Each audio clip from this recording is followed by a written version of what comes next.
Emisoras Democracia M y XFM presentan la revista de opinión Democracia, con la conducción y dirección de Gonzalo Rosero. No puede haber diálogo sin libertad de expresión. No puede haber diálogo sin libertad de expresión. Ella es el alma de un pueblo. Sin amilanarse. Sin amilanarse. Este Ecuador amazónico, desde siempre y hasta siempre. ¡Viva la patria! Combatiremos la corrupción. La de ahora y la de ayer. Y la que podría venir. La de adentro y la de afuera. La revista de opinión Democracia. Los temas realmente relevantes. Analizados con la visión crítica del periodismo libre. Da inicio la revista de opinión Democracia. El programa en el que usted cree. Comenzamos. Gonzalo Rosero. Credibilidad incuestionable.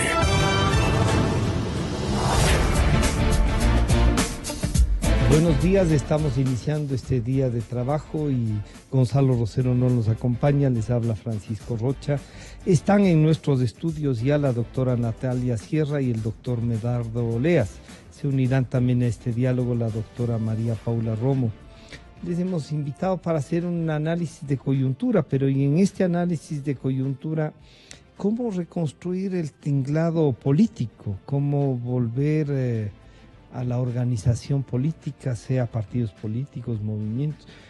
Pero si el movimiento que ganó las elecciones tiene este rato dos directivas, en último de los casos ya una reconocida, pero tiene una implosión, todo eso nos hace pensar de que el trabajo de la vida política y del quehacer político no ha sido tomado, no sé si en serio, o ha sido tomado por gente que quería otra cosa y no hacer política, ¿no? Así es que al saludarles y darles la bienvenida, la primera apreciación, Natalia, sería: ¿hay una estructura política en el país o se pulverizó todo en estos 10 años y lo poco que quedan, que podrían ser algunos membretes, incluido el movimiento de gobierno, que tiene mayoría en la asamblea, que tiene el ejecutivo y que tiene alguna infraestructura?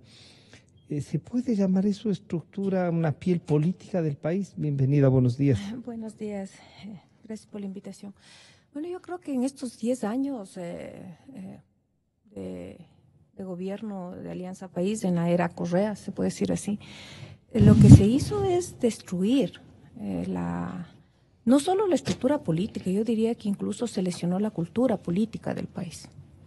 Porque, digamos, por un lado está la política formal, es decir, partidos políticos, ¿no? Organizaciones políticas reconocidas oficialmente, pero también están las organizaciones políticas que no tienen reconocimiento estatal, pero que son organizaciones políticas. Estoy hablando de movimientos sociales, existen o existían, ¿verdad? Y lo que hizo esta forma de gobierno marcadamente autoritaria, ¿no es cierto?, que buscaba totalizar, ¿no es cierto?, con su poder todo el escenario político del país, ciertamente arrinconó a la sociedad en sus organizaciones políticas.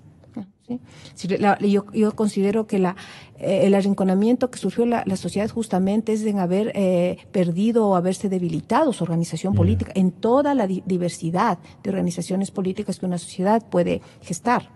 Entonces, ciertamente eso supone un proceso, desde mi punto de vista, de despolitización, ¿no? O sea, no es solo más el que tema politizar, sino despolitizar a la gente y generar que un líder nomás. Porque la política supone la claridad de distintas posiciones, distintos intereses que convergen, que negocian, ¿verdad?, que tienen estructuras para poder discutir en la diferencia, incluso a veces en los antagonismos, en la vida común. Pero lo que pasa en estos 10 años es que toda esa discusión fue cooptada y cerrada por el gobierno de Alianza País y dentro de ese gobierno, de ese movimiento, incluso concentrada en la figura de Rafael Correa. Es decir, es como un silenciamiento político, no solo del movimiento de Alianza País, sino de la sociedad.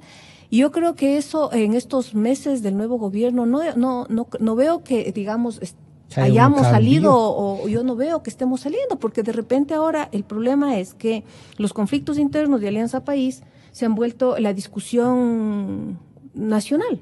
Es decir, las peleas internas, ¿no es cierto?, los intereses internos de Alianza País. Y al final uno no logra saber si hay un proyecto o real de sociedad, nos guste o no nos guste, o simplemente están sosteniendo un poder. Es decir, es como la disputa del poder ahí para el poder, ¿verdad? Y cada vez que comienzan a filtrarse cosas, porque es así, ¿no? O sea, no pueden mantener todos sus manejos, todos sus tejes y manejes ocultos. Uno comienza a ver que la política termina siendo usada para sostener espacios de poder. El poder. Doctor Oleas, bienvenido, buenos días. Y en este panorama, uno diría, la ley de partidos políticos, que parecía era a inicios de los 80, nos hubiese ayudado a estructurar, y de hecho, de alguna manera sí se estructuraron partidos. Se fue generando una organización social. Estos 10 años que se perdió, el código de la democracia no nos sirvió.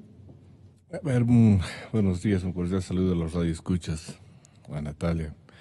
El problema de los partidos políticos es más profundo. En 1979, cuando se dicta la primera ley de partidos políticos, se buscaba estructurar, consolidar partidos modernos más sólidos, con una estructura que nos permita cumplir las funciones de los partidos, porque las funciones de los partidos básicamente son dos: la formación de líderes, la preparación de los posibles candidatos y la estructuración de los planes y programas de gobierno que esa agrupación política pone en consideración de la ciudadanía para solucionar problemas económicos, sociales, seguridad, lo que sea.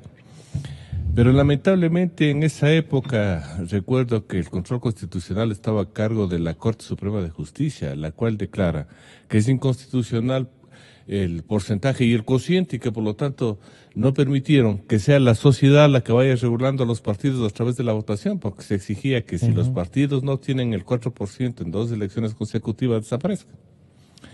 Viene después la novelería de Alianza País y dice que van a reinscribir a todos los partidos.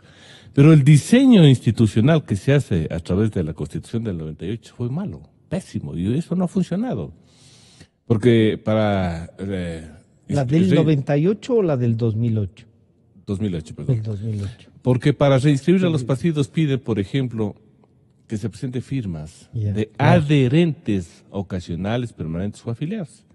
Entonces todo el mundo comenzó a coger una de los adherentes ocasionales, que es el que pasa por la calle y le da una firma de respaldo. Y ahí viene el primer problema.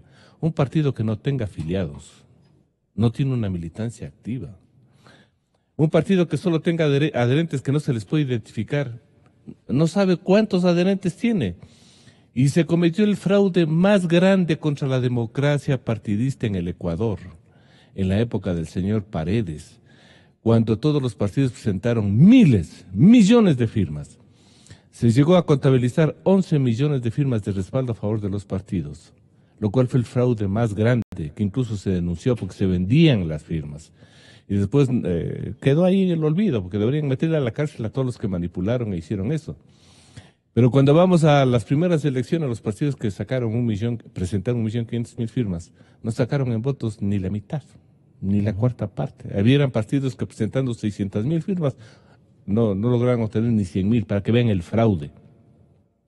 Entonces yo creo que fue el error de concepción, porque un partido que no esté activo por lo menos 3 o 4 años antes de un proceso de elección no debería participar en la elección, pues, porque si no viene la pregunta, ¿a qué horas tuvo tiempo para coordinar los deberes de las acciones que le correspondían? Claro. Entonces ahí vienen los defectos. Como estamos permitiendo que a último momento se creen los partidos, como ese partido tiene que presentar candidatos, recurrimos a los conocidos. Y ahí vienen los futbolistas, los artistas de televisión, de los shows mediáticos, etcétera, etcétera. Miren ustedes como una mala estructura para la conformación de los partidos distorsiona todo el sistema electoral. Y estamos mandando a gente improvisada a la Asamblea Nacional, especialmente, que no contribuyen en nada, sino que le distorsionan. Porque un cantante sabrá cantar, pero otra cosa hacer leyes. Hacer una ley se necesita una preparación especial. Y eso no hemos logrado componer, porque además como política de Estado, el anterior gobierno promovió la creación de una cantidad de movimientos políticos para precisamente bombardear, y llegamos a tener 158 movimientos y 2 partidos nacionales. Entonces, ¿cómo se puede tener una política seria? Parroquiales, ¿no? Pero claro, ¿cómo se puede tener una política seria con tantos movimientos y partidos políticos? Y ahora seguimos con el mismo defecto, porque ahora, por ejemplo, se siguen creando más partidos. Si usted ve, por ejemplo, solo en las redes sociales ya tenemos en carpeta, creo que hay unos 10. Y ahora, incluso el otro que se creó la otra semana, ¿cómo se llama? El movimiento revolucionario, el que salió de Correa. Pero para que vean que, en definitiva, no tenemos un sistema legal que nos permite estructurar verdaderos partidos políticos. Y democracia sin partidos políticos no funciona. No funciona. María Paula, bienvenida, buenos días. Estamos en un momento en el que la organización social y la organización política tiene que comenzar a florecer, porque lo que acaba de decir el doctor Oleas es una democracia sin partidos políticos y sin organizaciones sociales, como que no tiene vida, ¿no? Es que será unas convocatorias a elecciones. Ustedes hicieron un ejercicio con ruptura a los 25.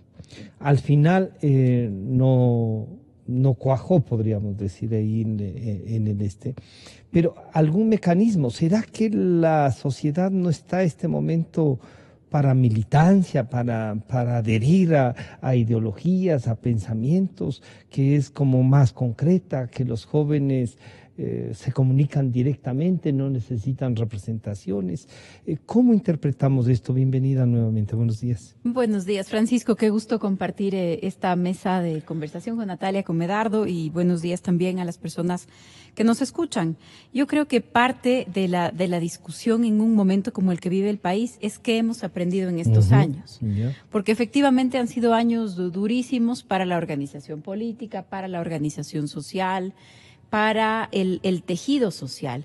Yo escuchaba a Natalia y ella decía para las nociones de la política y de la convivencia, porque yo creo que esas que están atravesadas por la cultura política, esas han sido muy, muy lastimadas en estos años. Una de las nociones básicas de la convivencia es, por ejemplo, el sentir que vivimos en una sociedad de iguales. Entonces, pasarnos 10 años hablando de la majestad del poder realmente afecta las nociones más íntimas que tenemos sobre cómo nos relacionamos con los otros, solamente para poner un ejemplo. Pero yo quisiera creer que este es un fenómeno que tiene varios factores. Por un lado, hay un problema de diseño institucional, sin duda.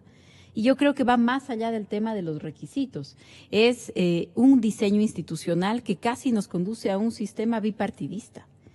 Cuando vemos la suma de cómo se configuran las organizaciones, más los requisitos, las barreras de entrada y de salida y las reglas de asignación de escaños, básicamente hay espacio para las organizaciones políticas que llegan primera y segunda. Y eso no se corresponde con la realidad política tan fragmentada que es la de nuestro país. Pero desde el 78 la idea, y la idea era de que llegaran a ser un bipartidismo y que ese bipartidismo a lo mejor tuviese 2 o 3, una especie de seguidor, o sea, estamos hablando de 4 partidos, pero sí, yo recuerdo la discusión y en las defensas de esa tesis era llegar a eso. Bueno, que un poco era la democracia así, ¿no? Yo creo que es básicamente a lo que hemos llegado. En la práctica, sin discusión, sin que exista un acuerdo nacional sobre eso. Y también creo que ese no es el sistema político que más le conviene y que mejor representa la realidad ecuatoriana. Yo creo que deberíamos tener un sistema que tenga la capacidad de representar la pluralidad de la vida política del Ecuador. Ojalá con menos fragmentación, pero eso también significa desde el tema de los incentivos, por ejemplo, para asociarse, incentivos para conformar grandes coaliciones de partidos, mecanismos para hacer eso que hoy día no existen en la ley. La ley básicamente hace lo contrario.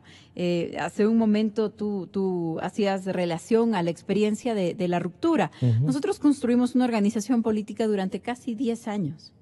Durante casi 10 años construimos una organización política, la inscribimos como un movimiento político nacional en un momento muy complicado y no desde el poder. No desde el poder, no mientras hacíamos parte del gobierno. Precisamente cuando nos separamos del gobierno es que inscribimos nuestra organización política, sumamos adhesiones porque la ley mantenía esa diferencia entre movimientos y partidos y las reglas electorales son imposibles. las reglas electorales son imposibles para partidos emergentes. Veamos, pero yo creo que las reglas electorales también van a ser imposibles o casi imposibles para los no emergentes.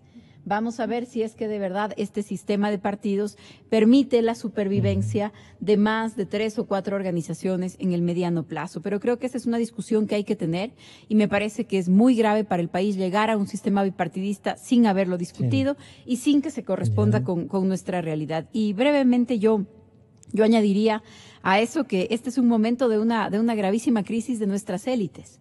Porque de alguna forma también es reconocer, y cuando digo élites me refiero a las de todo tipo, de toda naturaleza, así es, porque de alguna forma discutir cuál es el punto al que hemos llegado, este punto de afectación del tejido social, de descomposición política, esta crisis ética, este gravísimo problema institucional. Sería sencillo el responsabilizar de todo esto a una sola persona, porque esta sola persona desaparece del escenario y entonces el problema se resuelve. Pero yo creo que también lo que tenemos que asumir en estos años que están por venir es que esto no es un problema de una sola persona. Es que hay una crisis gravísima porque no estuvimos a la altura. Porque los políticos, la oposición, las organizaciones, por supuesto no hay cómo generalizar, también creo que hay que reconocer que en estos años muchos sectores resistieron y eso ha permitido el preservar lo que hoy todavía tenemos que hoy y que va a volver a recomponerse, claro. Por supuesto. Sí. Entonces creo que ese es un tema adicional y yo sumaría para terminar que creo que ya más allá de la realidad ecuatoriana, hoy en el mundo, en el occidente, estamos en medio de una crisis de las intermediaciones. Entonces, estamos en un momento en donde las personas no tenemos intermediarios o no creemos en los intermediarios, ¿no? Ahí estoy incluyéndome para la generalización, pero yo creo que son fundamentales los intermediarios, hace parte de la construcción de la sociedad. Pero fíjate que en el tema de intermediarios, los medios de comunicación, hoy, antes eran los intermediarios y tenían la exclusividad en esa intermediación. Hoy todo el mundo puede tener una radio, un canal de televisión, claro. Todo el mundo es reportero en Twitter. No quiere decir que no tengan la fuerza que tienen. Pero la ventaja que tenemos todavía los medios es que cualquier cosa que leen en las redes, y se puede ver los comentarios, ¿no? Dice, no, sí es verdad porque ya salió en La Hora, ya salió en El Universo. Claro. Entonces necesitan la verificación pero de un medio al que le dan. Y la prensa hace un papel importantísimo y hoy, porque también es el mundo de las falsas noticias, de las fake news, de la posverdad, también los medios tienen un papel al que ajustarse en esta realidad. Pero los partidos están exactamente en el mismo problema. Una sociedad que cada vez cree menos en los intermediarios, más individualista, que tiene sus propias causas y esa es una realidad a la que en cambio, los partidos tienen que ajustarse y tenemos que responder a esa realidad. Y antes de ir, porque este tema de la representación parecería que es esencial en la democracia, pero esa representación como que hay que construirla, ¿no? Y trabajarla para que los partidos sean realmente representativos. Pero para un poco añadir, el expresidente Correa en su convención del correísmo, podríamos decir, porque no fue calificada como Alianza País, dijo lo siguiente. No tenemos Estado de Derecho, tenemos un Estado de hecho inconstitucional, que la gente no lo entiende todavía, ni los periodistas. ¿Cómo más se puede llamar la toma de todos los poderes, obviando el control constitucional de la Corte Constitucional a esos decretos? ¿Cómo más se los puede llamar los decretos de Lenín Moreno directamente al Consejo Nacional Electoral, también comprado, para que llame elecciones para una consulta absolutamente inconstitucional, en cuya pregunta era pregunta 3, ya veo que cambiaron el orden de las preguntas en la papeleta, ahora la pregunta 2, sencillamente aprobarse esa pregunta, Moreno se apodera de todos los poderes, excepto la Asamblea, la cual también puede controlar el pacto con la derecha. ¿Hemos entendido eso? Descabezar al Consejo de Participación, lo cual puede hacer con juicio político, reemplazarlo por delegados del Ejecutivo y darles competencias que no tiene la Constitución de la República, es reformar la estructura del Estado. Para eso se requiere una Asamblea Constituyente, por eso el control de la Corte Constitucional. Pero como no lo iban a pasar, argumentando que se había superado el plazo previsto en la ley, convocó directamente a elecciones. Ese Consejo sucursal de Carondelet, entendamos lo que estamos viviendo, una dictadura. Nos proponen una dictadura, poderes totales a Lenín Moreno. A mí me decían, por mi liderazgo, por mi forma de ser, porque estaba en cada rincón, hiperpresidencialismo, autoritarismo. En verdad, el sistema ecuatoriano no es hiperpresidencialista. El poder presidencial está muy limitado. Nunca he sido autoritario, sí tengo personalidad y sé tomar decisiones.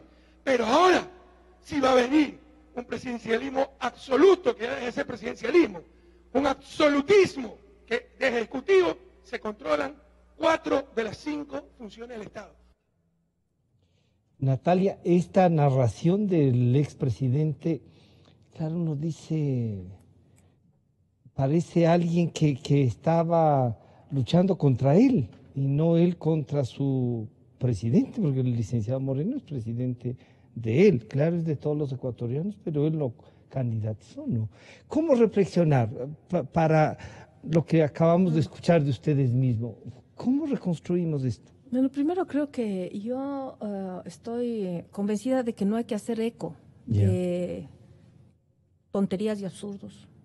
Me parece que a veces somos nosotros responsables en hacer comentarios de cosas que deberían simplemente dejarse para que no tengan ninguna trascendencia, porque son absurdas. Yo creo que al señor hay que olvidarle. Sí, una forma de descorreizar es... Sí, yo creo que... Y todo lo que han hecho, ¿cómo nos olvidamos? No olvidarse de lo que han hecho.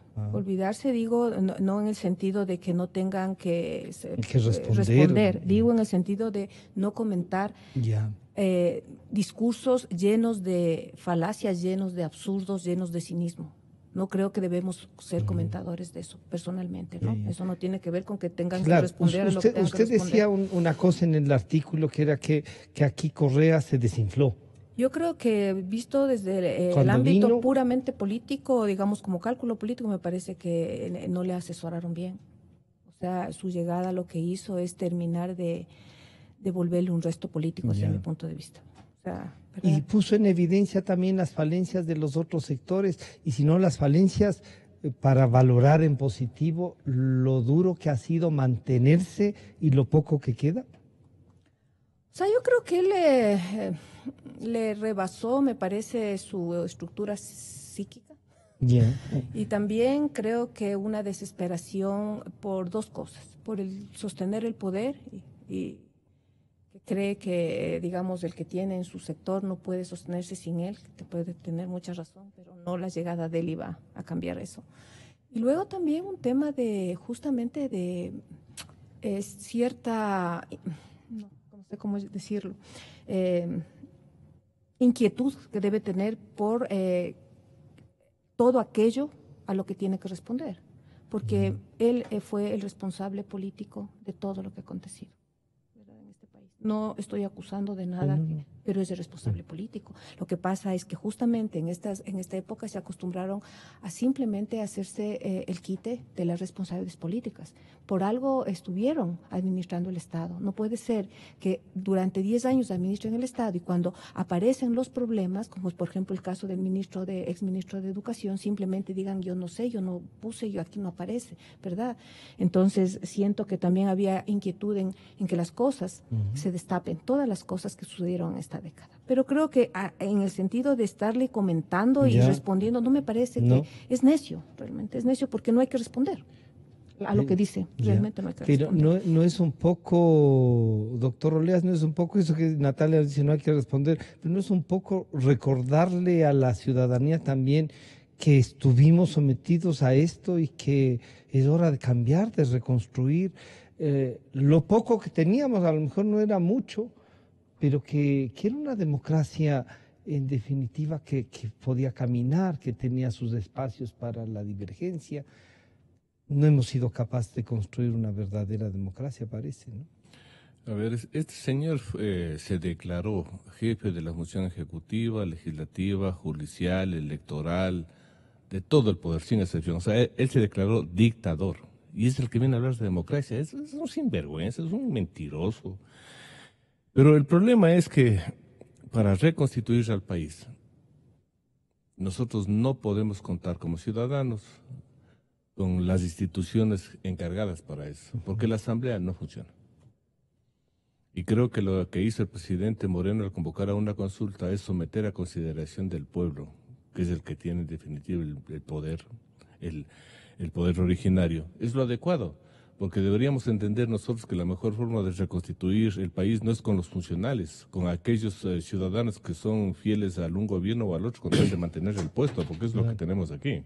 Porque no hemos tenido autoridades que se sujeten en el ejercicio de su cargo a lo que dispone la Constitución y la ley. Por ejemplo, tenemos una Corte Constitucional que no ha funcionado. Tenemos una Administración de Justicia que no es imparcial. Tenemos una Asamblea donde solo se ve escándalos y no verdaderas propuestas para reconstituir, reinstitucionalizar al país. Entonces, ¿qué es lo que debemos hacer? Muchos dicen, vamos a una Asamblea Constituyente. Señores, la Asamblea Constituyente van a ir a lo mejor por votación a lo mismo, porque estamos viendo que no hay partidos políticos. Y ese es uno de los defectos que tiene el país para precisamente avanzar. No hay partidos políticos. ¿Y por qué no hay partidos políticos? En primer lugar, porque ni siquiera se ha logrado establecer cuáles son los afiliados, para que funcione por lo menos la democracia interna. Porque aquí si hubiera una democracia interna y tendríamos padrones y tendríamos afiliados, podríamos tener un ejercicio adecuado de democracia interna. Pues eso no hay.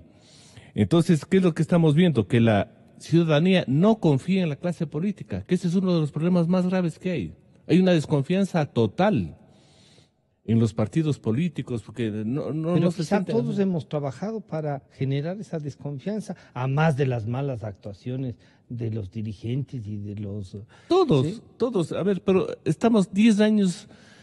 con el discurso de que la partidocracia, que todos los males se deben a la partidocracia, escuchando lo mismo, y que la salvación eran estos nuevos líderes que emergieron supuestamente al margen de la partidocracia y que supuestamente íbamos a reconstituir el país con una nueva constitución, con nuevas instituciones. Pero los vicios de antaño se duplicaron, porque el anterior periodo... no se escogió a los mejores ciudadanos para que ejerzan la función pública, sino escogieron a los más fieles. Aquel que demostraba fidelidad ocupaba un cargo, no conocimiento. Miren ustedes, por ejemplo, cómo están los hombres de confianza. ¿De dónde salían los hombres de confianza que iban a los concursos manejados por el Consejo de Participación Ciudadana y Control Social? ¿Quiénes eran? Los secretarios del presidente. Ellos eran los nominados ¿a qué? A dirigir la justicia. Un tema que yo no quisiera que usted nos dejara comentar, que fue lo de las firmas. Yo mismo tuve una experiencia al presentar el movimiento Cambio, que era intentar recomponer un partido político, y resultó que nos dijeron, claro, el 48% de las firmas no sirven. No sirven. Yo decía, el trabajo de todas las provincias, las gentes que recogieron, se pierde por alguna cosa que es posible que suceda. Entonces, si el 48% de nuestras firmas no sirven, y se podría decir, aquí han falsificado, aquí hay algún problema. ¿Y cuántas presentó el expresidente Correa? Me dijeron 870,000. ¿Y con cuántas la aprobaron? Con 270. O sea, que tenía 600,000 falsificadas. Y comenzamos presentó 1.500.000, ¿no? Por si acaso. En la siguiente. Y comenzamos a revisar todos los que habían presentado. El que menos tenía el 40% de firmas que no habían sido calificadas. Y habían 17 millones de firmas. O sea, todos los ecuatorianos, más algunos amigos en el exterior, supongo que han firmado, ¿no es cierto? Entonces, si esto era así, si esto lleva a esta cosa de que usted decía y no se juzgó, ¿qué otra forma tenemos de verificar la existencia y la vida de los partidos? Solo a través del mecanismo electoral, o sea, de la votación directa. ¿Y cómo les inscribimos? A ver, hay que buscar, nuevamente, hay que buscar un diseño que nos permita salir de la crisis. Y este diseño tiene que partir, por ejemplo, modificando el Código de la Democracia, porque no puede darse el mismo valor a un movimiento que a un partido. El movimiento político es el origen del movimiento, que tiene unas características para que vaya creándose un movimiento ideológico, programático, que generalmente nacen en las ciudades y que después tienen una trascendencia nacional. Por eso requiere un tiempo. Entonces hay que darse el mecanismo para que se facilite eso. Y después permitir que naturalmente con el ejercicio político de ese movimiento se pueda constituir un partido, no con las firmas. O sea, ¿cuál es la teoría? Que si un movimiento, un partido no tiene una vida activa frente a la sociedad, dando unas respuestas positivas a los problemas. Por ejemplo, frente al problema económico, ¿qué piensan los partidos? Yo les aseguro que si ustedes acceden a cualquier página web no tienen respuestas porque no hay. Porque en los partidos no se discute la problemática ni las soluciones. Entonces lo que hay que buscar es eso, que los partidos que estén constituidos por gente activa, que pueda dar su opinión, pueda dar propuestas, se vaya estructurando. Entonces hay que quitar esa farsa que para inscribir una candidatura tengo que presentar un plan de gobierno. El plan de gobierno tiene que estar realizado antes y mediante publicaciones. Por ejemplo, el Consejo Nacional Electoral debería abrir una página web para que todos los partidos tengan amplia difusión sobre lo que están proponiendo, para que no sea una respuesta coyuntural a los problemas. Que ahora hay problemas de inseguridad. La solución es la pena de muerte. Respuesta irresponsable, que generalmente escuchamos cuando son problemas más profundos. Entonces la política tiene que ser un trabajo permanente que desemboca, claro, en la elección, pero es un trabajo previo a la elección. Por eso estoy diciendo que partido o movimiento que no tenga vida activa, comprobada, 3, 4 años antes de una elección, que no participe. Entonces tenemos que comenzar con eso. Tenemos que comenzar, por ejemplo, abriendo un archivo de afiliados. Los adherentes no valen. Los adherentes son los del fraude del último proceso, donde las empresas que se montaron para vender firmas son las que prosperaron. Entonces, eso es lo que hay que ir haciendo. Entonces, la ciudadanía se va a identificar con las personas que van haciendo unas propuestas concretas y ahí vamos a ir prestigiando a los movimientos y partidos políticos para que no sean coyunturales, no sean electorales, porque aquí ya nos acostumbramos a eso, a los líderes. Y llegamos al extremo que nuevamente el que tiene dinero puede hacer un partido. ¿Cómo así, señores? Cuando lo que deberíamos es dar además todo. Encarecieron la forma de hacer política. Pero claro. ¿Qué movilización sin recursos? Para que vean cómo funciona la política, vamos a tener elecciones intermedias. Aquí en Quito, candidatos a alcalde ya creo que hay más de 50. Pero ¿alguien ha escuchado una propuesta de cómo mejorar el transporte, la seguridad, la contaminación, el alcantarillado, la obra pública? No hay. No hay. Pero hay 50 candidatos, precandidatos que ya se están peleando. Esa es la política y eso hay que cambiarlo. Claro. Entonces yo por eso comencé haciendo un documento que decía, señores, ¿qué necesita Quito? Para que por lo menos comencemos a definir los asuntos prioritarios que requiere la ciudad. Los que les debemos de consultar a los que quieren ser candidatos. Pero no van a saber, yo les aseguro que no, porque nuevamente lo que se vende aquí son imágenes, figuras, y eso es lo contrario a una política seria. Entonces yo creo que hay que ir por ese lado. María Paula, ustedes y apelemos a la experiencia, plantearon una idea. Y cuando de la ruptura, ¿no? Y claro, uno podría incluso acusarles de que ustedes dijeron, borremos todo lo pasado, nos sirve y vamos a construir algo nuevo. Y ahora un poco los nuevos les podrían decir, ustedes también ya son el pasado, porque aquí 10 años parece que ya, claro, o sea, cambió todo esto de ver qué es el pasado y qué es el futuro, que ahora dicen que recuperemos los 10 años de atrás y eso ya es el futuro, ¿no? Pero, ¿cómo construimos algo que sea representativo, que no tengamos militantes de 1 millón de militantes, sino que haya, yo diría, con 2.000 ecuatorianos que estén organizados y que tengan una idea de país? ¿Ese es un gran partido o estoy soñando? Varias cosas. Nosotros efectivamente hace 15 años, decíamos, hace 15 años ya, decíamos que la historia está hecha de rupturas y de continuidades, ¿no? Y que efectivamente así funciona la historia. Y que en ese caso nosotros decíamos en los últimos palmaditas, se felicitan. Hablábamos a propósito de los 25 años de democracia en el país. Se cumplían 25 años de la tercera ola democrática en el Ecuador. Y decíamos, además de esas continuidades, también hay que plantear algunas rupturas. ¿Qué es lo que ya no puede seguir siendo igual? ¿Qué otras alternativas se construyen? Y además, ¿en qué cosas tenemos que cambiar? ¿Qué cosas ya no pueden seguir funcionando así? Y a mí me parece que estos 10 años tampoco han planteado una ruptura sobre eso. De hecho, una de nuestras preocupaciones, una de las cosas que nosotros decíamos es, el Estado no puede ser un botín. No puede ser el juego político una disputa por el botín del Estado. Y eso no ha cambiado para nada, por ejemplo. Y entre esas lógicas había un botín que era de los más codiciados y esa era la administración de justicia. Y nosotros decíamos, no hay democracia posible con una justicia que siga funcionando de esa manera. Por eso también fuimos muy duros y terminamos nuestra alianza política y nos separamos del gobierno cuando el gobierno cambió. De Correa hizo exactamente lo mismo, fue a por la justicia. Entonces, ahí podríamos hacer varios análisis y varios ejemplos de cómo no es tan fácil decir hay un periodo totalmente distinto, más bien hay un periodo muy parecido a los vicios de ese pasado, digamos, de los años anteriores a Correa. Y creo que ahí, de nuevo, como yo decía en mi intervención anterior, también hay que buscar un poco los defectos y los problemas de los otros. De todos, ¿no? Yo he participado en varias reuniones y conversaciones en estos últimos meses y tengo la impresión de que no todos hemos aprendido por igual de este periodo, ¿no? Y lo peor es que no hemos asimilado lo que nos tocaba. Es que si no hemos aprendido lo vamos a repetir, es inevitable pensar que solamente hay unos que están por fuera a los que hay que echar de responsabilidad sin asumir que como sociedad, como sistema de partidos, como modelo económico, se creó, fuimos capaces de crear lo que creamos y tuvo cabida precisamente en una sociedad con unas características como las nuestras. ¿En qué cosas creo yo que sí se ha agravado la situación política del país? Primero, efectivamente, se ha convertido en una política que se hace con mucho dinero. Sí. Con mucho dinero, no solamente con dinero, sino con mucho dinero.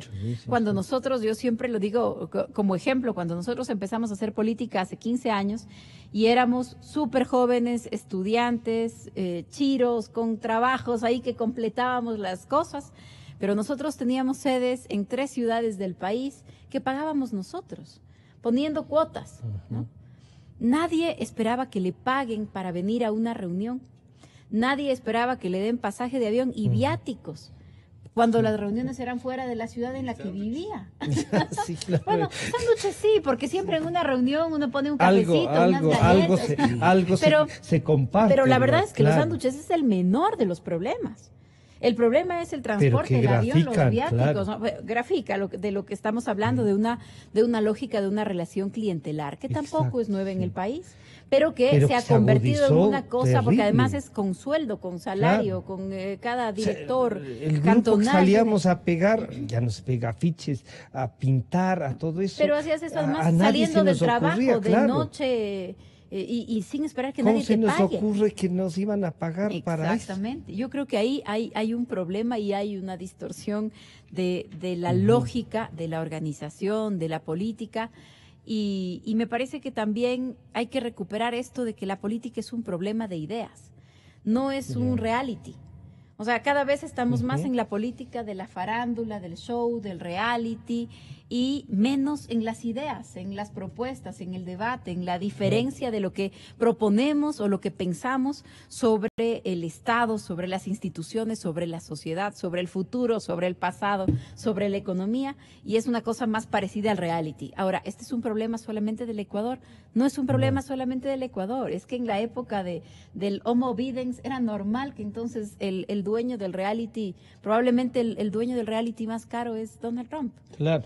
O sea, es que es el ejemplo perfecto, ¿no? Él es el del reality, el de todos los realities, el reality de los que son emprendedores, el reality de Miss Universo, claro. Y él es hoy el presidente de los Estados Unidos.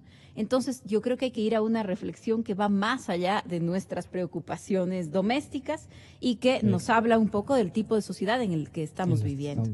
Natalia, entonces, en estos 10 años el país ha tenido un desate de consumismo, casi es como decir el destape del consumismo en el Ecuador, una veces no sé si con dolor o con pena.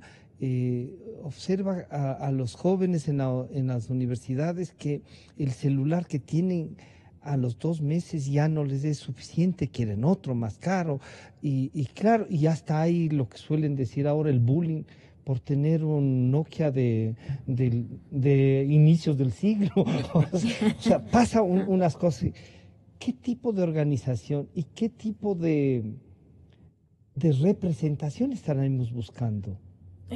Francisco, yo primero creo que antes de decir qué, no creo que podamos dar ahorita personalmente. Yo creo que hay que primero realmente hacer un análisis profundo de lo que está sucediendo antes de poder dar respuestas, porque no podemos decir qué si no sabemos en las condiciones en las que estamos. Yo sospecho que en estos 10 años, que de hecho se instauró un tipo de modernización capitalista que abrió las puertas a lo que es el mundo globalizado, abrió las puertas del país al mundo globalizado. Ahora, ¿qué significa esto?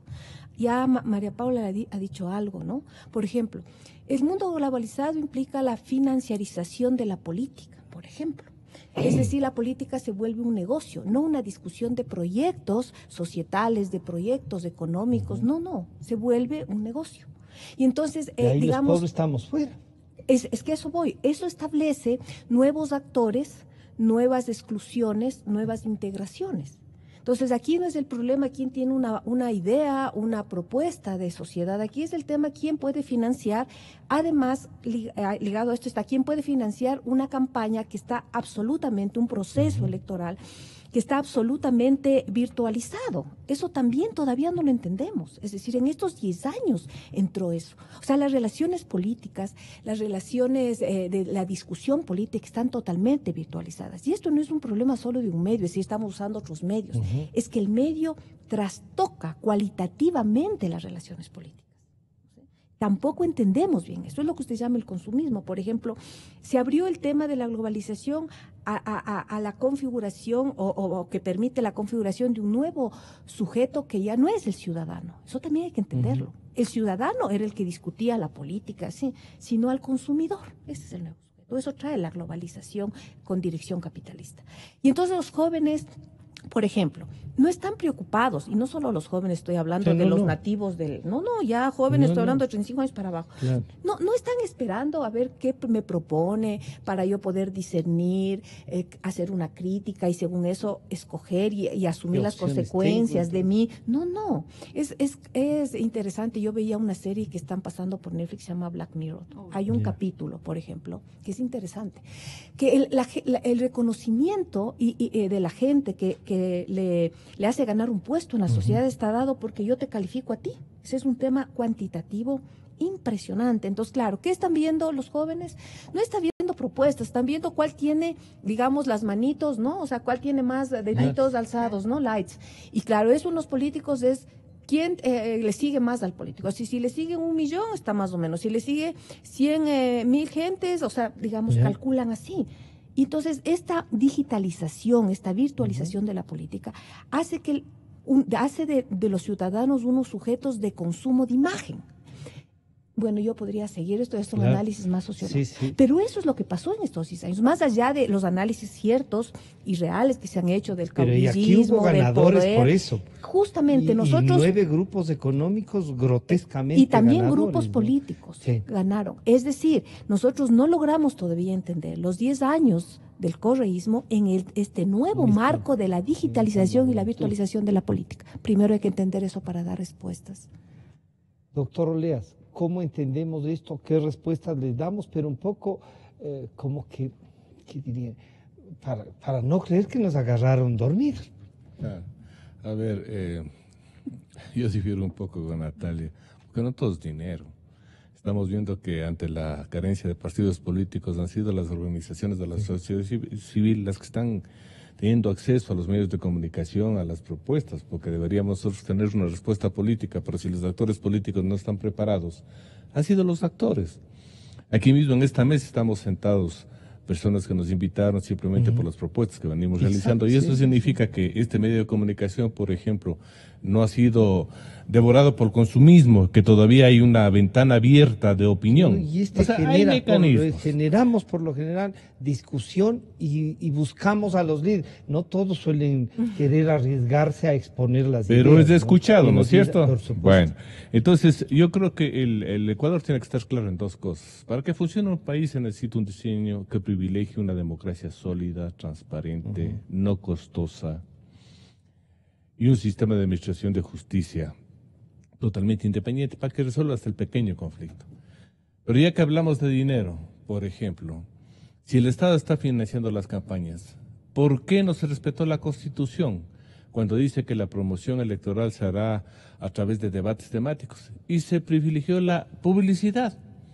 Entonces, una cosa es que yo venga acá, por ejemplo, si las 2 fueran candidatas a debatir sobre un punto, y con el mayor respeto que podamos sean, nosotros contradecirnos si no estamos de acuerdo. Porque eso es la democracia, pues, debatir sobre una cosa. Si aquí María Paula o Natalia dicen alguna barbaridad, les digo, a ver, un ratito, con todo el respeto, están equivocadas. Y eso es lo que yo aspiraba, por ejemplo, en una campaña política, escuchar. Pero no hubo un solo debate. ¿Por qué no hubo un solo debate? Porque ni siquiera las propuestas ni los actores tenían esa capacidad de fundamentar, sustentar sus ideas, porque no los tenían. Pero si en el Congreso están obligados, no hacen 2 debates. Pero es que, nuevamente, eso es la vergüenza. Pero si la Constitución dice eso, apliquemos. Ahora, por ejemplo, vamos a tener ya un proceso de consulta. Ya el Consejo Nacional Electoral ha dicho que quienes pueden inscribirse son las organizaciones que tienen 2 años de vida y los partidos políticos. Yo sí quisiera que los que se inscribieron por el sí o por el no debatan por qué están a favor del sí y por qué a favor del no. Porque no es cuestión de hablar cualquier barbaridad. Que vengan a sustentar, por ejemplo, el tema de la reelección. ¿Por qué es bueno, por qué es malo? Y el ecuatoriano se vaya acostumbrando a la cultura del debate, donde el que triunfa no es el que más insulta o el que más grita, sino el que mejor expone sus argumentos. Entonces, yo creo que por ahí deberíamos ir. Un buen sistema democrático, un sistema de justicia independiente. Porque le digo, para que funcione la democracia en el Ecuador no se requiere hacer miles de reformas. Se requiere tener un padrón electoral que no hemos tenido. En la última elección nos presentaron un padrón de 12.800.000 y votaron 9.500. ¿Qué pasó con el resto? Ni eso hemos podido hacer. Segundo, formar verdaderos partidos políticos, que democracia sin partidos no funciona. El partido político es el intermedio entre lo que quiere y pide la sociedad y el poder político. Para eso está el partido, para estructurar precisamente eso. Y tercero, un sistema de votación, que voten en plancha, para privilegiar precisamente un sistema, porque votar de lista o de otra lista es una confusión. No se requiere más reformas. Los demás son mecanismos simples que la tecnología nos puede ayudar. Pero después también tenemos que ponernos de acuerdo cómo manejar un sistema económico. Porque aquí ha sido el Estado el que históricamente ha manejado todos el desarrollo y el progreso económico. Y volvemos a cometer los mismos errores. Porque nosotros pensamos que el Estado es la eficiencia y no es así. Miren lo que ha pasado con el Banco de Fomento, ahora Ban Ecuador, o lo que ha pasado con TAME, o lo que ha pasado con todo. Es una quiebra institucional donde nosotros perdemos miles de millones de dineros. Entonces lo que hay que desarrollar es un sistema que promueve el ahorro. Yo siempre hago una pregunta a los que digo, si tú te ganas 1 millón, ¿en qué puedes invertir o ahorrar? No hay. Porque aquí en el Ecuador se castiga el ahorro, por eso la gente está pensando en sacar su dinero afuera. Aquí tiene que privilegiarse el ahorro. No, pero en la ley de comunicación, y para poner un ejemplo nuestro, no se puede tener accionistas que no estén exclusivamente en eso, con lo cual, ¿cómo financia los medios? Pero lo más grave, aquí el accionista es castigado, porque antes, por ejemplo, se rompió el principio de que el accionista aporta para un proyecto y responde por el monto del aporte. Aquí se inventaron una disposición legal mediante la cual si la empresa quiebra, responde primero la empresa con todo su patrimonio y después los accionistas con su patrimonio. Entonces rompieron ese esquema de inversión. A mí como abogado, si me preguntan, ¿quiere constituir una compañía? Les digo, no, cuidado. Si la empresa quiebra, te van a acabar. Ahí te cae el SRLI, el IES, todo. Entonces, miren, no hay ni siquiera eso. No se ha invertido nunca en el campo. Ustedes vayan a un banco y pidan un préstamo para realizar un cultivo, negado. El campo está abandonado, no se ha privilegiado el desarrollo, por ejemplo, de la agricultura. Pero aquí vivimos solamente, el que gana es el comerciante, el que va a comprarle al pobre campesino a 1 y vende en el mercado a 10. Problemas básicos que los venimos manejando desde hace 50 años. Entonces yo creo que el país tiene que repensarse y comenzar por lo básico. Porque eso sí nos traen todos los cantantes de moda acá. Y carísimo. Altos, ¿sí?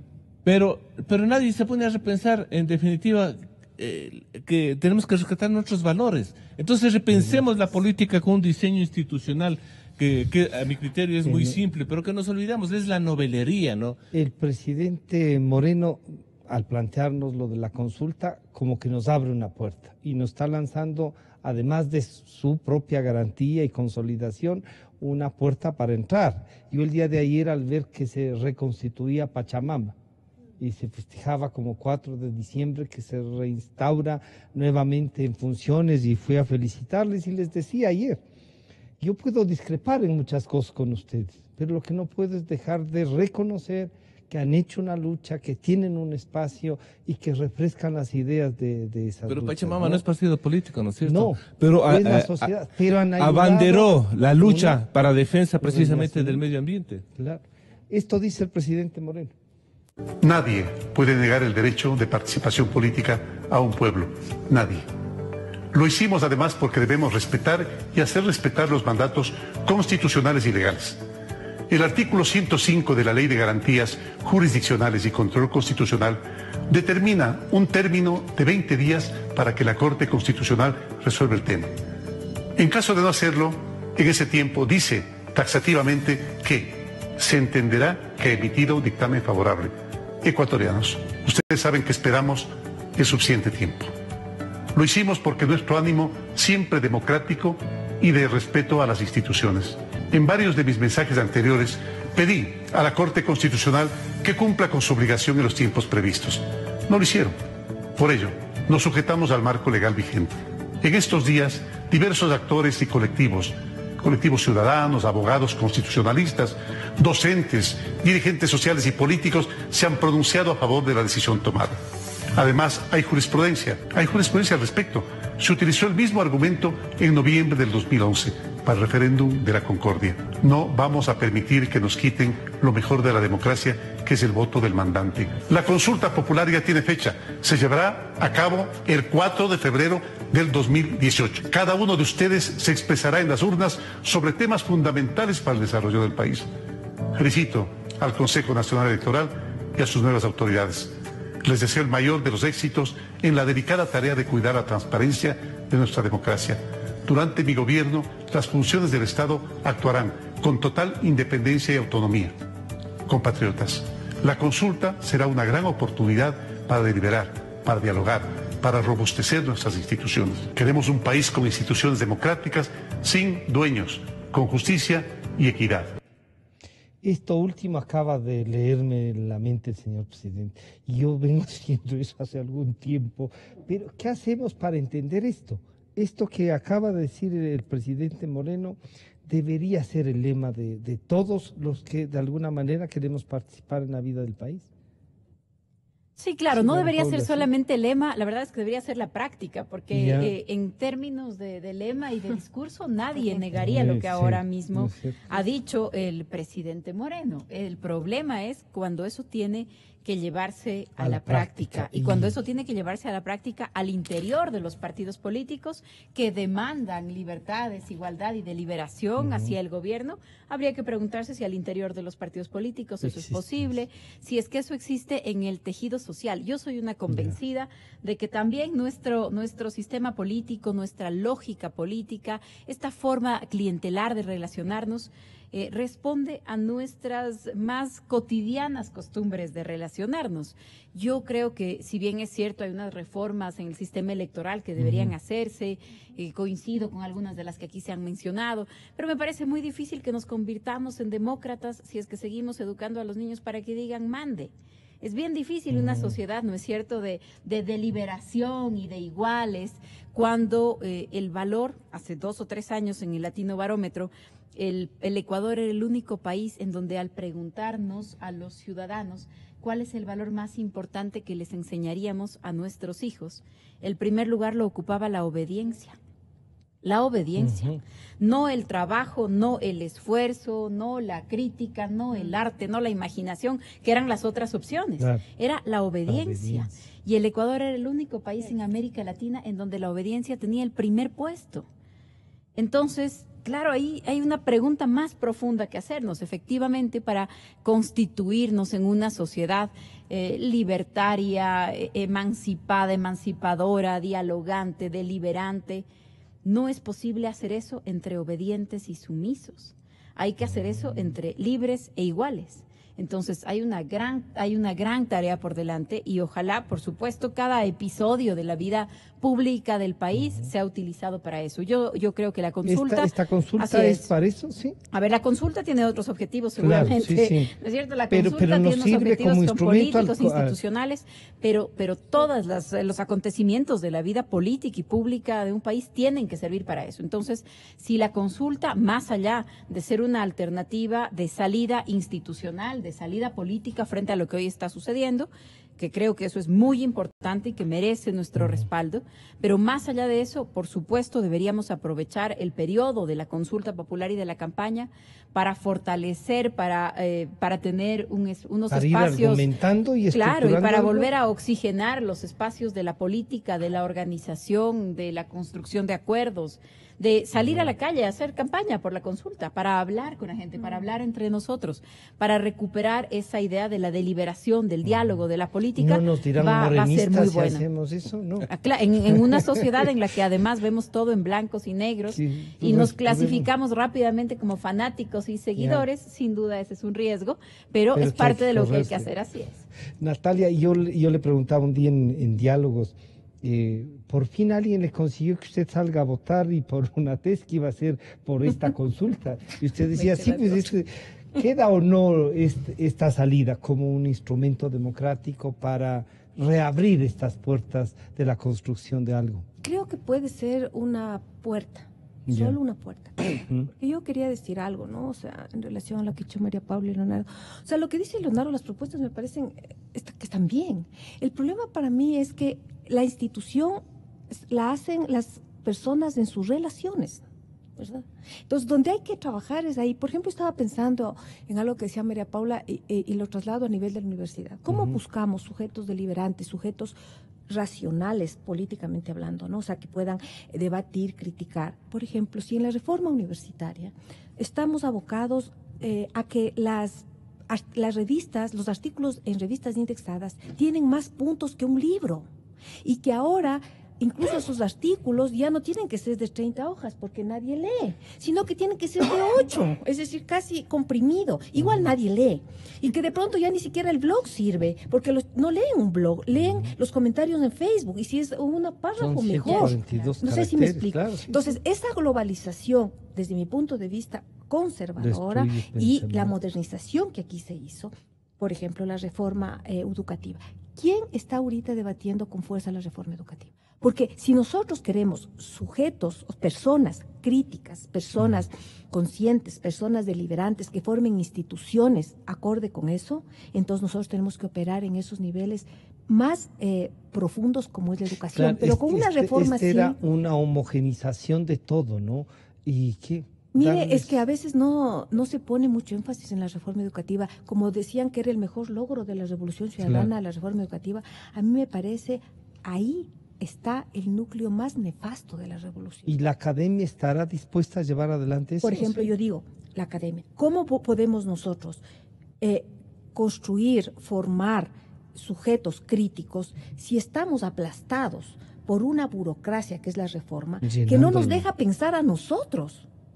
¿No? Y nos está obligando a hacer, por ejemplo, estos artículos absurdos, ¿no es cierto?, para competir a nivel internacional, que además no tenemos ni posibilidades, porque además es un absurdo, y dejar, ¿no es cierto?, de debatir, como dice María Paula, por ejemplo, estar preocupados en hacer los artículos para las revistas internacionales y en inglés, y dejamos de debatir, por ejemplo, el tema de la consulta, porque sí, porque no, ¿no es cierto?, que son temas que nos interesan, el tema económico, el mismo tema de la reforma educativa. Entonces, yo estoy de acuerdo con lo que dice Leonardo. Lo que digo es, hay que operar en los tejidos más básicos y profundos de la sociedad si queremos reconstruir una institucionalidad más democrática. Medardo, entonces, aquí la consulta, siendo una puerta y un instrumento democrático, uno dice, bueno, y ya nos toca aguantarnos de este Consejo Nacional Electoral que la va a organizar. O sea, el que esté o no la suplente, eso ya pasó a segundo plano.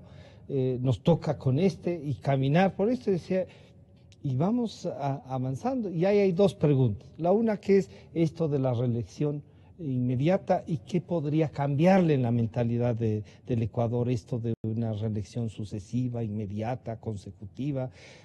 Alguien ha dicho, Una cosa es ser candidato varias veces y otra que ejerce el poder esas varias veces o que le elijan. Y este Consejo de Participación Ciudadana con la que estatizaron la participación, le entregamos como un acto de fe también al señor licenciado Moreno.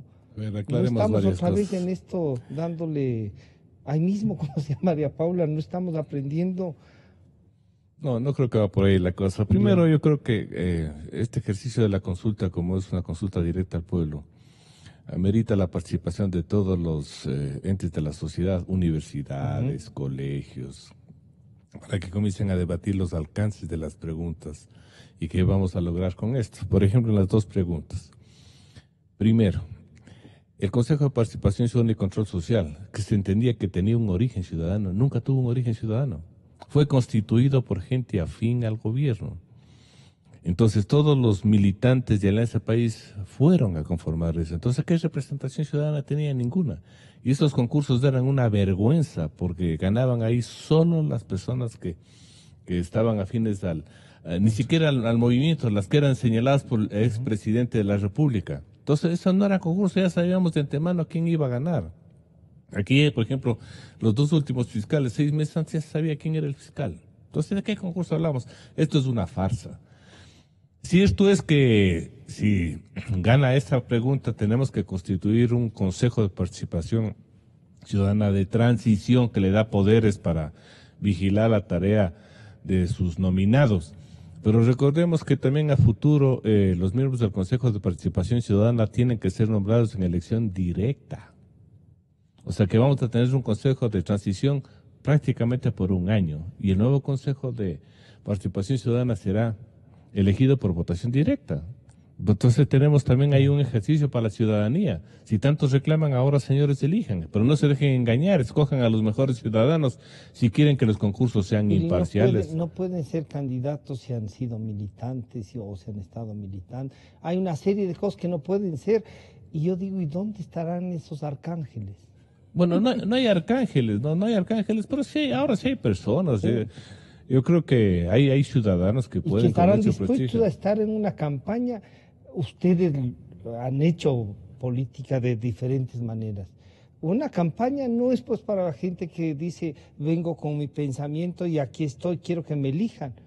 Alguien les ha de tener que promover, de alguna manera hemos de conocer su pensamiento, alguien les ha de ir a inscribir, pues me da... Claro, pero para eso tenemos Radio Democracia, entonces. Bueno. Pues si es que aquí tenemos tres candidatos. Si a mí alguien me propone, yo vengo aquí donde me veo Gonzalo Roseros, porque me abre el micrófono, porque no tengo dinero para pagar afiches, ni regalar sándwiches, no tengo. Pero eso yo creo que es un ejercicio ya ciudadano, porque lo que se busca es que sean ciudadanos, independientes de la política, los que se encarguen de la nominación. O sea, así está diseñado y veamos cómo funciona. La segunda pregunta, que tiene que ver con la no reelección. Yo creo que se ha probado en el mundo que si una persona se queda en el poder mucho tiempo, el poder endulza, y alrededor del poder se crean redes clientelares, y ahí viene la corrupción. Claro. La historia nos dice que un señor Stroessner hizo pedazo a Paraguay, o que el señor Trujillo a República Dominicana, el Alvarado a Perú, etcétera, etcétera. No conviene que una persona se quede mucho tiempo en el poder. La alternancia permite que incluso nuevos líderes emerjan y den ideas nuevas a la política. Miren lo que está sucediendo aquí en la Asamblea. Gracias a que con una elección llegaron nuevos líderes, son esos los voceros, son los voceros de la Asamblea, no son las sumisas o los 100 y pico que había ahí que ni siquiera se les conocía. Entonces, permitan que nuevos actores políticos emerjan a la actividad política, y eso es la alternancia. Está probado ya que las dictaduras no funcionan, que funciona un sistema, por ejemplo, como el de Estados Unidos, donde se reeligen una sola vez, pues se retiran, y se retiran en forma educada, ni siquiera están criticando al anterior. Claro. Pero eso es la democracia. Entonces yo creo que eso es indiscutible. Dicen los defensores de la reelección que afecta a los derechos humanos de la persona, que otra cosa son los derechos humanos, señor, los derechos políticos están catalogados de otra manera. Aquí lo que buscamos es precisamente... ¿No limita derechos entonces? en estricto derecho, pero ya en el estricto derecho podría considerarse que le están limitando un derecho, pero no es así, la política es diferente. Nuevamente, si nosotros queremos tener un buen sistema político, no se requiere el líder, se requiere un partido formado. Eso es lo que tiene que cambiar la ciudadanía. Yo, por ejemplo, un partido tenga varios ministros de salud, varios ministros de educación. Así tiene que funcionar. Con opciones, ¿no? Así tiene que funcionar. Yo soy, por ejemplo, contrario al sistema presidencialista. Yo soy hincha, amigo del sistema parlamentario. ¿Para qué? Porque si ya tuviéramos nosotros un sistema político partidista, los partidos que ganan tienen que ponerse de acuerdo para nombrar un primer ministro. Y entonces, obligarles al diálogo, al consenso, que es lo que no tenemos en el Ecuador. Y si hay una crisis política, no hay otra elección. Al primer ministro, vea, a su casa nombramos otro. ¿Por qué? Porque en el país nos falta eso, aprender a dialogar, a consensuar. Todavía tenemos los partidos políticos de Guayaquil, de Quito, y están saliendo otros de Cuenca, de Loja. O sea, no hay una identidad nacional. Entonces nos falta mucho por hacer, y eso lo hace la educación. Lo que dice aquí Natalia es cierto, pero también hay un reclamo. ¿Qué hicieron las universidades los últimos 10 años? ¿Qué hicieron los colegios? Permitieron que un floricultor sea ministro de Educación. Eso permitieron. Ni siquiera un técnico con conocimiento en materia educativa. Un floricultor le pusieron de ministro de Educación.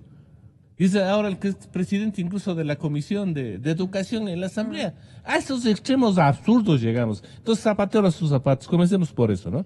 María Paula, estas dos preguntas parecerían que son la esencia de la consulta y que nos permiten. La una está lo de la reelección y si limita o no derechos, y un Consejo de Participación Ciudadana que va a estar propuesto por el presidente Moreno en unas ternas que lo elegirán la Asamblea. Y este puede cambiar toda la estructura, ¿no es cierto? Este ejercicio de fe que estamos y que ustedes están pidiendo que se haga, los tres han coincidido en eso, los cuatro, y yo no por si acaso. Pensando. Por si acaso. ¿Es esto la salida para qué nomás? A ver, la política es escoger entre lo disponible, no entre lo ideal necesariamente, sino entre lo disponible. ¿Qué tenemos hoy disponible? Claro, para luego seguir peleando, porque tampoco podemos esperar que una decisión o un momento resuelva todas nuestras preocupaciones, pero nos abre una puerta o una ventana y habrá cosas que hay que seguir luchando, por supuesto, y con altos y bajos, con avances y con retrocesos. Hoy, ¿qué tenemos para escoger? Yo, frente al tema de la consulta popular sobre el Consejo de Participación Ciudadana, sostengo que tenemos dos opciones. Una posibilidad de un nuevo consejo, con todos los riesgos que implica el que sean designados directamente por una persona. Por supuesto, eso siempre implica riesgos, implica sesgos, sin lugar a dudas. Esa es una posibilidad y tenemos la certeza de lo que tenemos. Para mí no hay por dónde perderse en esa elección. Yo prefiero la posibilidad con sus riesgos e ir a un nuevo Consejo de Participación Ciudadana que quedarnos con el Consejo de Participación Ciudadana que tenemos. O sea, por ejemplo, esto es lo que tenemos para escoger. Entre eso, yo sigo escogiendo un nuevo Consejo de Participación Ciudadana con todos sus riesgos. Cuando ese momento llegue, habrá que vigilarlo también, por supuesto, de decir cuáles son los nombres, y hay una cómo forma se elaboran esas de ternas. proponerle al presidente unos límites de a quiénes ha de nombrar. Supongo que en el debate público, en este ejercicio de diálogo, en la apertura que ha demostrado, de todas maneras, sigo prefiriendo esa posibilidad con los riesgos que quedarnos con el Consejo de Participación Ciudadana que tenemos, y me parece que eso lo justifica de manera suficiente. Y sobre el tema de la reelección indefinida, yo quería añadir algo, porque además es parte de estas distorsiones de fondo en los conceptos que se han creado en estos años, y me parece que hay que no solamente terminar con la reelección indefinida, ir a respaldar esa pregunta en la consulta, sino también discutir mucho el tema para que no se convierta en un concepto tan errado como el que han pretendido implantar. La Corte Constitucional Boliviana acaba de recoger este argumento falaz que han sostenido en el Ecuador de que impedirle a alguien su reelección es una violación a un derecho humano. Y hay unos artículos muy interesantes, uno en particular de estos últimos días que dice el derecho a perpetuarse, ¿no? ¿Desde cuándo perpetuarse en el poder es un derecho? Y creo que en esto hay que ser muy claros. Ahí Cuando se dice, por ejemplo, hay unas reglas para ser candidato, por supuesto que se está regulando un derecho. Ya. Al regular un derecho se restringe un derecho, sí, pero eso no está mal. Las restricciones de los derechos, y hay reglas en la jurisprudencia, en el derecho constitucional, en el derecho comparado, hay reglas para restringir un derecho. Las restricciones tienen que ser proporcionales, razonables y deben buscar un fin legítimo en una sociedad democrática. Por ejemplo, yo no puedo venir y gastarme toda mi fortuna en una campaña electoral. No puedo, porque me dicen hay un límite de lo que usted se puede gastar. Por más fortuna que tenga. Y por más que sea mía. Claro. Me está restringiendo y me está limitando un derecho, sí, el derecho a la propiedad. La propiedad es un derecho humano de la Declaración de los Derechos del Hombre, es una discusión aparte, pero es un derecho humano, ¿no es cierto? Me está restringiendo cuando me dice, no importa que usted tenga 200 millones de dólares, hay un límite de cuánto usted se puede gastar en la campaña. Así es, me está limitando el derecho a la propiedad. ¿Eso es razonable? Claro que sí, porque se distorsiona todo el juego político, claro. Es de lo que hemos estado hablando. No hay igualdad. ¿Es razonable? Sí. ¿Es proporcional? Sí. ¿Persigue un fin legítimo en una sociedad democrática? Por supuesto, el juego limpio. Cuando me dicen que no puedo ahorita empezar a hacer la campaña para la presidencial del 2021, me están restringiendo un ejercicio de un derecho político, pero eso es razonable. Imagínense que viviéramos en campaña 4, 5 años, 10 años, todo lo que implica. Entonces, por supuesto que por supuesto que existen maneras para restringir los derechos, que se prohíbe ahora con la ley que se ha aprobado estos días en la Asamblea Nacional, que alguien que ha sido sentenciado por delitos sexuales va a tener que ponerse una limitación para que vaya a ser profesor en una escuela o en una universidad. ¿Le están restringiendo su derecho a trabajar? Sí, pero el motivo por el que le están restringiendo, por supuesto que es razonable, persigue un fin legítimo. Es esa la discusión conceptual sobre la reelección. Decirle a alguien que ya ocupó el poder durante 10 años que no puede pretender de nuevo ese cargo, es razonable, es legítimo, es proporcional y persigue un fin democrático, que es esto de evitar que alguien se perpetúe en el poder. Cuando alguien se perpetúa en el poder se siente inmune y se siente impune y se siente eterno, y estamos viviendo las consecuencias de los que actuaron creyendo que no se iban nunca y que nunca iban a responder por sus fechorías. Para ir terminando este diálogo, pero yo quisiera, Natalia, que nos comente esto de las dos preguntas esenciales de esta consulta, y la última que les quiero plantear a los tres. De estos 50 candidatos que nos planteaba Medardo para la alcaldía de Quito, y a propósito de que mañana son fiestas de la Fundación de Quito, ¿qué deberíamos comenzar a ver en estos 50? ¿No? Pero primero terminemos con esto, las dos preguntas, Natalia. Bueno, coincido con María Paula. O sea, yo también creo que solo que sea una posibilidad es mejor, absolutamente mejor que quedarnos como estamos. Porque ya es obsceno realmente. Los miembros del Consejo son parejas de otros que están ocupando cargos en la Asamblea, es decir, ya es una endogamia un poco obscena, ¿no?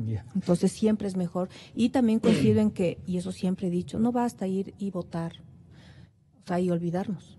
Votamos y nos ponemos vigilantes a nuestro voto, a lo que hemos pedido, ¿verdad? Porque si bien ahora el que tiene que elegir es el presidente, pero no es que vamos a decirle elija como usted quiera, no, tiene que elegir eso, pero en atención a una demanda de la sociedad que es, digamos, corregir, transparentar, limpiar ese quinto poder. En lo segundo es obvio, es decir, cuando las personas están por muchos años ocupando cualquier cargo, pierden la capacidad de diferenciar entre su persona y la función. O sea, le hacen una mímesis que es terriblemente peligrosa. Peligrosa para aquellos que están coordinados por esa función y peligrosa por esa misma persona, ¿no? O sea, las personas como la que acabamos de tener en este país, mire, hasta da pena, porque comienzan a delirar, pierden el sentido de la realidad y al final les afecta. Y si no fuese que hizo tanto daño, hasta tendría más que pena. Provocar pena realmente. En cuanto a los candidatos ahora, en vistas a las próximas elecciones locales, yo creo que hay que debatir modelo de ciudad. No puede ser solo el tema de que vamos a hacer por aquí unas alcantarillas, por acá vamos a hacer un parque. No. ¿Cuál es el modelo de ciudad que estos 50 candidatos van a poner? El modelo de ciudad. que implica cambiar, digamos, el sentido de la vida urbana en beneficio de tener una mejor convivencia en la ciudad. Y eso es profundo, no es un tema de que aquí voy a ofertar como que estoy en una feria, no. ¿Qué modelo de ciudad? ¿Qué implica qué modelo de desarrollo quiero para la ciudad? Eso hay que exigir. ¿Y encuentra ya algún espacio? ¿Visualiza usted que alguien esté haciendo esto? Es justamente lo que habíamos hablado, ¿no? Los que veo que discuten modelos de ciudad son justamente las personas que no quieren lanzarse de candidatos y no tienen ningún... Esos son los que discuten el modelo de ciudad. Pero entonces tenemos que Creo que en el caso local, yo sí me parece que debería haber propuestas, por ejemplo, de grupos ecologistas, debe haber propuestas de ellos, pero como modelo de ciudad, de jóvenes animalistas, no sé, o sea, debe haber de varios sectores, pero propuestas de sectores, no ofertas, como nos han acostumbrado ya desde hace muchos años, como bien decía Leonardo, no decir repartir camisetas, repartir dinero, no, propuestas y profundas. Medardo, ¿qué le debemos entonces plantear a la ciudad? Comenzar a debatir lo que dice Natalia, un modelo de ciudad, pero alguien va a tener que asumir este debate, será la academia que sí ha estado trabajando y ojalá de alguno de ellos se animara también, o sumamos de gana 51. No, yo estoy preparando un documento que busca eso. Porque hay que pensar en la ciudad de aquí a 50 años. No puede ser posible que no planifiquemos y la ciudad crezca en forma irresponsable y se creen barrios y después ni siquiera sepan cómo transportarse. Primero, la ciudad tiene que ser vivible. Tenemos que acabar con los vehículos. Y ahí viene el transporte, por ejemplo, masivo. No el costoso metro por otro sistema de transporte. La ciudad tiene que caminar, respirar. A mí me avergüenza cuando llevo a algún amigo turista al centro y pasa un camión por ahí botándome una bocanada de humo negro. Me avergüenza cuando llega un turista y dice que Quito huele a gasolina, lo cual es cierto. Entonces, nosotros tenemos que eliminar. El mundo, por ejemplo, está de acuerdo en que tiene que eliminarse ya los vehículos de combustión. Entonces, Quito debería decir, señores, de aquí a 5 o 10 años no ingresa un solo vehículo, ni a gasolina ni a diésel. Vamos con los vehículos híbridos eléctricos. Ahora leí, por ejemplo, el día de ayer. ¿El costo de ese cambio, Medardo? No, el costo. ¿Muy alto o no? No, si nosotros, por ejemplo. Estamos preparados, porque a veces uno dice, la idea es estupenda, no, pero. Estamos preparados, eso les iba a decir. Acabo de leer un artículo que a mí me llamó mucho la atención, que nosotros tenemos una sobreproducción de electricidad. Entonces, ¿por qué no ponemos un tren eléctrico de superficie? ¿Por qué no utilizamos los carros eléctricos que se cargan precisamente con electricidad si tenemos una sobredemanda? Y además, esto es un proceso de transición como lo hacen en Europa. Porque tampoco podemos decirle al que tiene un vehículo, usted ya se quedó. Con su inversión, chao. De aquí, la ciudad de Quito dice, señores, vamos a promover una legislación para que se importen libres de impuestos los vehículos híbridos y eléctricos. Sin costo, hasta 1.400, 1.500 centímetros cúbicos. ¿Quién quiere comprarse como estos carros grandotes que paguen 500% de impuestos o 1.000? Pero la ciudad tiene que ir transformándose, o sea, tiene que tener esa idea ecologista. Porque si nosotros no cuidamos esto de la combustión, estamos viviendo un sistema que nos está matando. La contaminación mata, estamos respirando gases que nos van a matar. El ruido. Aquí es normal que vayamos nomás por cualquier lado y nos pongan unos parlantes en la calle y los pitos. O sea, esta es una ciudad invivible. El carro del gas. El carro del gas. Iniciativa de la alcaldía. No, a mí casi me da un infarto cuando llega una mañana y gas. El glass. Entonces, hay propuestas que tenemos que nosotros ir avanzando en el modelo de ciudad.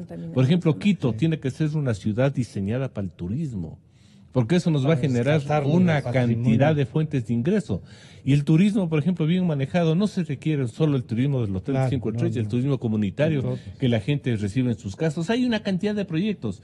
Pero volvemos, saquemos un documento y comencemos a debatir. Porque aquí, solo les pongo un ejemplo, desde hace 20 años, cada vez que llueve se inunda la 10 de agosto y en Naciones Unidas. Cuando se propuso hace 20 años hacer un gran túnel, que coja todas esas aguas y le bote al otro lado, y que pase ese gran túnel por debajo del Estadio Olímpico, que sea una vía de salida de vehículos, y que además del Estadio Olímpico se lo destruye y se construye uno moderno, con parqueaderos abajo. O sea, hay ideas, pero aquí lamentablemente no pensamos en la ciudad y solamente estamos buscando en el líder. El Ecuador busca líderes antes que propuestas, antes que proyectos que nos permitan convivir pensando en el Quito de 10, 20, 30, 40, 50 años.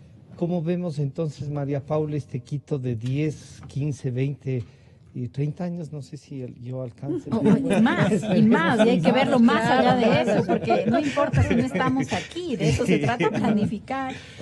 Yo creo que Quito no da más, ¿no? Yo creo que Quito no se puede permitir otra elección de unos representantes que no son ni chicha ni limonada.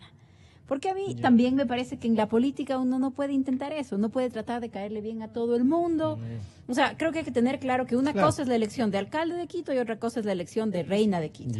Entonces necesitamos un alcalde o una alcaldesa que tome decisiones, que enfrente decisiones difíciles, porque en los próximos años hay que tomar decisiones difíciles para la ciudad. Se necesita un proyecto. Yo creo que también parte de las tareas de la política tiene que ser poner juntos a los que están pensando en la ciudad y tienen propuestas, porque hay muchas personas, sectores, organizaciones que tienen propuestas, que están pensando, que tienen una mirada sobre la ciudad. Bueno, parte de la tarea de la política es reunir al que está pensando la ciudad y al que tiene las alternativas de construcción electoral. Porque eso también es parte, ¿no es cierto?, del desafío. Hay que tener la propuesta y hay que ganar la elección. Y creo que para eso hay que empezar a trabajar ya. Quito no merece nuevas alternativas improvisadas. Creo que hay varias personas también que van a poder asumir ese liderazgo. Yo no tengo 50 candidatos, pero tengo unos 10 candidatos y candidatas. Pero bueno, fíjese que se va a necesitar unos 50 candidatos, porque además no se trata solamente de quién es el alcalde, sino de quién es el consejo. O sea, porque tenemos además un consejo también de llorar. Habrá que salvar algunas excepciones, pero la ciudad de Quito merece otra representación y probablemente más de 50 personas para hacer un equipo de trabajo que pueda pensar en el Quito del futuro y resolver los problemas del presente. Y entre esos 10 nos podría dejar María Paula unos 3 para ver si les comienzan a disparar, y con lo cual ya quedan 7. La próxima semana. Bueno, muchas gracias por un que viva Quito. Un que viva Quito. Sí, que viva Quito, claro, pero además, antes de mandar al corte, porque viene clarito está, de inmediato, desearles que tengan unas felices fiestas, desearles a Quito y que viva Quito, ¿no es cierto? Hasta el día jueves. Mi Quito tiene un sol grande y las noches estrelladas. La luna por el oriente alumbra en las madrugadas. La luna por el oriente alumbra en las madrugadas.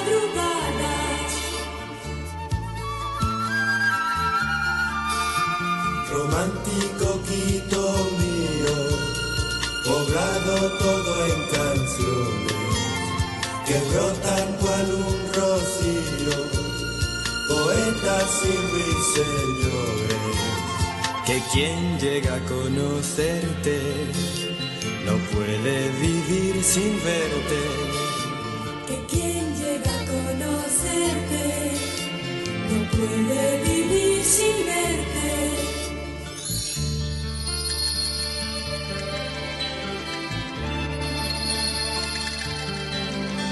Balcones de otras ciudades no oyeron más serenatas.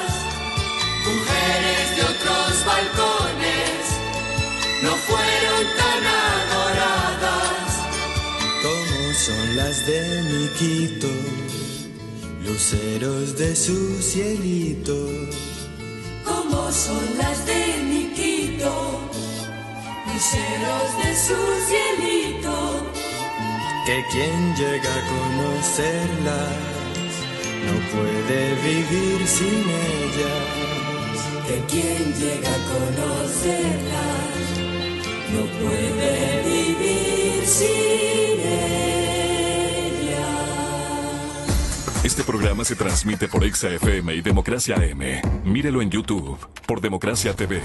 En Twitter somos Democracia S.